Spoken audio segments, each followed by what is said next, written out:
shiniyam o'rgatadimi? Undan ko'ra shirinligini o'rgatsin deb gapirmay, xo'pmi? Ozgina bugun shirinlikdan chekingan holda sizlarga ro'zada, qishda bemalol maza qilib gorodnikiga ishlatsangiz bo'ladigan bolgarskiy berkitishni o'rgatib qo'ymoqchiman. Ko'pchilik morozelkaga solib muzlatib qo'ysa bo'ldi-ku deyishadi, lekin morozelkasi yo'qlar va xolodilnik kichkinalar bor. Hammani sharoiti har xil. Shuning uchun eng qulayi men uchun bankaga berkitib qo'yish deb o'ylayman. Va sizlar bilan ham shu usulni bo'lishmoqchiman.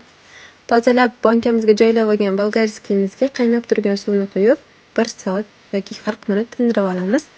Bolgarskiyning ranglari o'zgargandan keyin suvini idishimizga quyib, tuz solib qaynatib olamiz. Va qaytarib qo'yib, 1 choy qoshiq uksus solib, yaxshilab berkitib, 1 sutkaga o'rab qo'yamiz.